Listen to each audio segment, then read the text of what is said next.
Hello friends, कैसे हैं आप सभी लोग। उम्मीद करता हूँ आप सभी अच्छे होंगे। और आज हम जो टॉपिक लेके आए हैं वो हाल ही में बहुत न्यूज़ पे था, जो है क्या, इलेक्टोरल बॉन्ड या चुनावी बॉन्ड। इसके बारे में थोड़ा थोड़ा जानकारी हर किसी को है, क्योंकि हाल ही के दिनों में हर किसी ने न्यूज़ पे इसके बारे में सुना है और इससे रिलेटेड एसबीआई के और चुनाव आयोग के साथ ही साथ सुप्रीम कोर्ट का क्या वर्डिक्ट आया है, इलेक्टोरल बॉन्ड को कैसे उसने अनकॉन्स्टिट्यूशनल डिक्लेयर किया है, यहाँ पर हम उसके बारे में आपको जानकारी देंगे। ठीक है, चलिए तो बात करते हैं इलेक्टोरल बॉन्ड की। इलेक्टोरल बॉन्ड क्या है? एक इंटरेस्ट फ्री क्या है, बियरर इंस्ट्रूमेंट है, यानी कि सीधी बात ये एक सिर्फ प्रोमिसरी नोट है जो बैंक देता है अपने एक कस्टमर को ताकि वो किसे दे सके, कोई भी एक पॉलिटिकल पार्टी को, उसकी पसंद की एक या एक से ज्यादा पॉलिटिकल पार्टीज को वो दे सकता है। ठीक है, अब इलेक्टोरल बॉन्ड की शुरुआत कैसे हुई, कहां से ये आया, इसके बारे में बात करेंगे। ठीक है, तो 2017 में जो तब के फाइनेंस मिनिस्टर थे, जिनका नाम क्या था, अरुण जेटली जी। तो अरुण जेटली जी ने क्या किया, अरुण जेटली जी ने सोचा कि क्यों ना एक ऐसा सिस्टम डेवलप किया जाए जहां पर यदि किसी व्यक्ति को, किसी कंपनी को या कोई इंस्टीट्यूशन को, किसी पॉलिटिकल पार्टी को चंदा देना है तो वो कैश के फॉर्म में ना देके एक चेक कह लीजिए या प्रोमिसरी डॉक्यूमेंट जैसे कि अभी इलेक्टोरल बॉन्ड है उसके फॉर्म में दे। और इससे क्या होगा, ब्लैक मनी जो वो कैश के फॉर्म में दे रहा था पॉलिटिकल पार्टी को, वो देना बंद हो जाएगा। इन्होंने दिमाग तो ठीक ही लगाया, तो इन्होंने क्या किया कि 2017 में एज अ मनी बिल या फाइनेंस बिल इलेक्टोरल बॉन्ड को लेके आए। ठीक है, और इसे नोटिफाई कब कर दिया इन्होंने, जनवरी 2018 को। अब इन्होंने इसके साथ एक रूल और ला दिया, क्या कि ओनली एसबीआई, सिर्फ एसबीआई ही इलेक्टोरल बॉन्ड जारी कर सकता था। और कब कब जारी कर सकता था, हर क्वार्टरली के पहले 10 दिनों में, यानी कि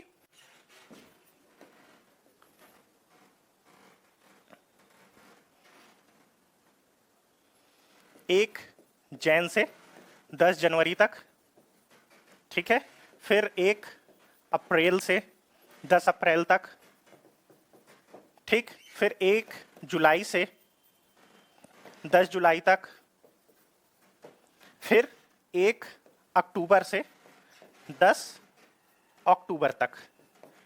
ठीक है, तो इन 10 10 10 10 यानी total 40 days electoral bond available होता था एसबीआई की ब्रांचेस पे लोगों की खरीदने के लिए, और उसके थ्रू वो किसी भी पॉलिटिकल पार्टी को अपना चंदा दे सकते थे। इसके साथ इन्होंने एक और कंडीशन रखी। क्या कंडीशन रखी कि भैया आपने इलेक्टोरल बॉन्ड ले लिया, अब ये सिर्फ कैसे मिलेगा आपको, ओनली थ्रू यूपीआई, चेक और ऑनलाइन ट्रांजैक्शन। ठीक है, ये आपको कैश पे अवेलेबल नहीं ही होगा, आपको इनमें से 3 कोई भी एक चीज का यूज करके इलेक्टोरल बॉन्ड खरीदना पड़ेगा। ठीक है, अब अगली बात, इसके सिवा इन्होंने क्या किया, इन्होंने कहा कि भैया इलेक्टोरल बॉन्ड सिर्फ 15 डेज की वैलिडिटी के साथ आएगा, यानी आप उसे 15 डेज के अंदर, can only be redeemed with in 15 days, यानी सिर्फ 15 डेज पे ही आप खरीद के किसी एक पॉलिटिकल पार्टी को दे सकते हैं। वरना ऑटोमेटिकली क्या होगा, आफ्टर 15 डेज वो पीएम केयर फंड में चला जाएगा।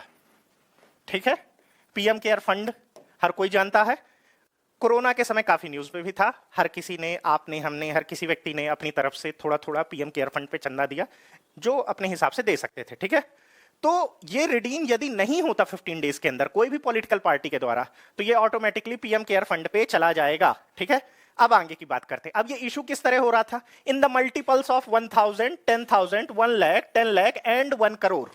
ठीक है, अब फॉर एग्जाम्पल आप समझिए किसी एक व्यक्ति को चंदा देना है, कितना देना है, 18 लाख देना है। ठीक है, तो वो क्या करेगा, एक 10 लाख का ले लेगा और 8 1 लाख के ले लेगा। ठीक है, अब इसका एक ड्रॉबैक भी है। ड्रॉबैक क्या है कि भैया जिस भी व्यक्ति के पास ये प्रोमिसरी नोट या कहना चाहिए इलेक्टोरल बॉन्ड होगा, वो उस चीज का मालिक होगा। यानी यदि आपका था लेकिन आपसे गिर गया और मुझे मिल गया है, तो अब फिलहाल तो वो मेरा है और मैं किसी भी पॉलिटिकल पार्टी को जाके वो दे सकता हूं। ठीक है, ठीक है, declared unconstitutional by the supreme court of India. Supreme court of India ने इसे अनकॉन्स्टिट्यूशनल डिक्लेयर कर दिया है हाल ही में। इसके बारे में मैं आपको अभी आगे बताऊंगा क्यों किया है, क्या ग्राउंड्स पे किया है ये। ठीक है। Can only be purchase by cheque, UPI, online payment, ये अभी अभी मैंने बताया। इस पे आप कैश में इलेक्टोरल बॉन्ड को नहीं खरीद सकते हैं। आगे, हाँ, इलेक्टोरल बॉन्ड कुछ ऐसा दिखता है, देखिए डेट ऑफ इशू दिया हुआ है, क्यों? क्योंकि 15 डेज के अंदर इसे रिडीम करना है, वरना ये पीएम केयर फंड पे चला जाएगा। दूसरी चीज क्या दी है, देखिए लिखा है valid up to the 15 days from the date of issue, मतलब 15 डेज तक ही वैलिड रहेगा। ठीक है। वैल्यू लिखी हुई है 1000 रुपीज, और ये कब से कब तक वैलिड रहेगा ये पूरा दे दिया। एक ये सैंपल है किसका, इलेक्टोरल बॉन्ड का, कि कुछ इलेक्टोरल बॉन्ड ऐसे दिखता है। ठीक है। देखिए इसने भी कहा है प्रोमिसरी नोट है ये इलेक्टोरल बॉन्ड। ठीक है। एसबीआई इशू करता है, ये बात हो ही गई है। आगे बढ़ते हैं। हाँ, अब इस पे कंट्रोवर्सी क्या निकल के आई है ये समझते हैं। कंट्रोवर्सी क्या निकल के आई? पहला, ट्रांसपेरेंसी। इस पे क्या हुआ, एसबीआई से जो व्यक्ति, जो कस्टमर, जो कंपनी ये इलेक्टोरल बॉन्ड खरीदेगी उसके बारे में नॉलेज तो एसबीआई को होगा, यानी उसकी केवाईसी एसबीआई रखेगी, लेकिन उसका नॉलेज जो है वो शेयर नहीं करेगी पॉलिटिकल पार्टी के साथ, यानी एक प्रकार से ये गुप्तदान होगा। तो कई बार ऐसा हो सकता है कि कोई पार्टी को बहुत ज्यादा पैसा मिल जाए किसी विदेशी कंपनी के द्वारा या किसी और के द्वारा, तो उससे क्या, उसकी ट्रांसपेरेंसी फेल हो रही थी। ठीक है। Next, violation of article 19(1)(a। अब आर्टिकल 19(1)(a) क्या है? इसे अपन बोलते हैं राइट टू प्राइवेसी, यानी कि निजता का अधिकार। कुछ साल पहले ही ये अधिकार फंडामेंटल राइट्स पे जोड़ा गया है, जो हम सभी जानते हैं। ठीक है। अब बात करते हैं तीसरे पॉइंट की, that is quid pro Q. ये इंक्रीज होगा। अब क्विड प्रो क्यू क्या है पहले ये समझते हैं। क्विड प्रो क्यू एक लैटिन वर्ड है, किस चीज का? कुछ के बदले कुछ, यानी कुछ के बदले कुछ, यानी आप मुझे कुछ दो, इसके बदले मैं आपको कुछ दूंगा, एक प्रकार का बार्टर सिस्टम। लेकिन इस पे कुछ क्या देंगे?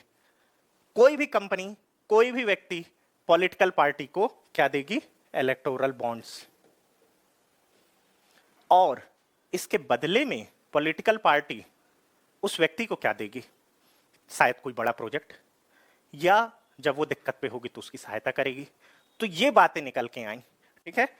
हमने देखा इलेक्टोरल बॉन्ड का अभी डाटा रिलीज हुआ, तो उस पे एक बेटिंग कंपनी सबसे बड़ी दानदाता के रूप पे या डोनर के रूप पे उभर के आई है, जिसने सबसे ज्यादा इलेक्टोरल बॉन्ड खरीदे हैं। ठीक। अब लास्ट, अमेंडेड कंपनी एक्ट 1956, ये सबसे इंपॉर्टेंट पॉइंट है और यही मेन कारण बन रहा है किस चीज का, जो कंट्रोवर्सी इससे निकल के आई थी। आप समझिएगा कंपनी एक्ट पे क्या हुआ।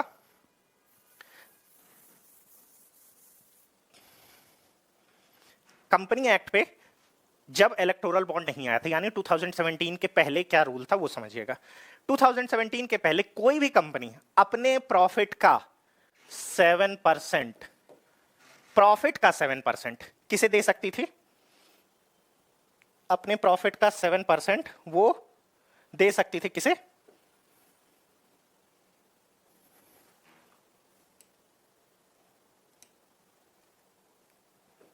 हाँ, अपने प्रॉफिट का 7% वो किसे दे सकती थी? किसी भी पॉलिटिकल पार्टी को एक चुनावी चंदे के रूप में दे सकती थी।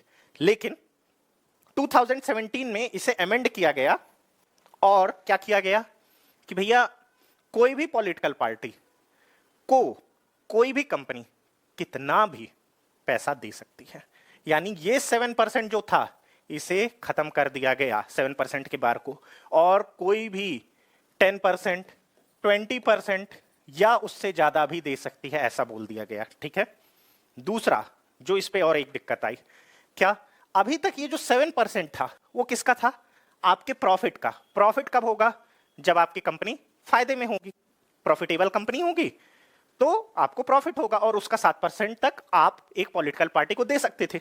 लेकिन इन्होंने एक और चेंज लाया। वो चेंज क्या लाया कि इलेक्टोरल बॉन्ड खरीदने के लिए या चुनावी चंदा देने के लिए कोई भी कंपनी को प्रॉफिटेबल कंपनी होना जरूरी नहीं है।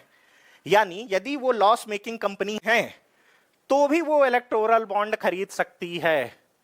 अब एक बात बताइए, कोई भी कंपनी जो लॉस मेकिंग कंपनी होगी वो क्यों इलेक्टोरल बॉन्ड खरीदेगी? भैया जब मेरे पास पहले से ही पैसा नहीं है तो मैं कहां से पैसे खर्च करूंगा, और यदि मैं पैसे खर्च कर रहा हूं तो निश्चित तौर पे वो पैसे मेरे पास कहीं से आ रहे हैं, यानी कि या तो वो कंपनी लॉस मेकिंग कंपनी नहीं है, या कोई और उस कंपनी को फंड कर रहा है और उस चीज का पैसा ही वो इलेक्टोरल बॉन्ड के रूप में किसी एक पॉलिटिकल पार्टी या एक से ज्यादा पॉलिटिकल पार्टीज को दे रहा है। ठीक है, नेक्स्ट यही बात कि ट्रांसपेरेंसी 19(1)(a) आर्टिकल, कुछ के बदले कुछ, संशोधित कंपनी अधिनियम 1956। तो ये है पूरा। अब सुप्रीम कोर्ट पे केस क्या हुआ, 2 जनवरी को जैसे ही नोटिफाई हुआ उसके बाद ही कुछ समय बाद ही 2018 में ही एक पिटीशन फाइल कर दी गई सुप्रीम कोर्ट पे। किस बारे में, कि भैया ये जो इलेक्टोरल बॉन्ड है ये गलत है। आप फाइल किसने किसने की, एडीआर ने। एडीआर क्या है, एसोसिएशन फॉर डेमोक्रेटिक रिफॉर्म्स। ठीक है, एक एनजीओ है सीसी यानी कि कॉमन कोर्स, और तीसरा जो एक पॉलिटिकल पार्टी है कौन सी, सीपीआईएम यानी कि Communist Party of India Marxist. इन तीनों ने मिलकर सुप्रीम कोर्ट पे जाके एक पिटीशन दायर की और उस पे ये कहा गया कि सर ये जो इलेक्टोरल बॉन्ड है ये सही नहीं है।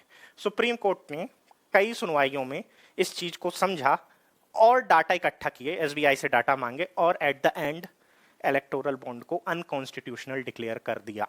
ठीक है, तो ये थी कहानी इलेक्टोरल बॉन्ड की। ठीक है,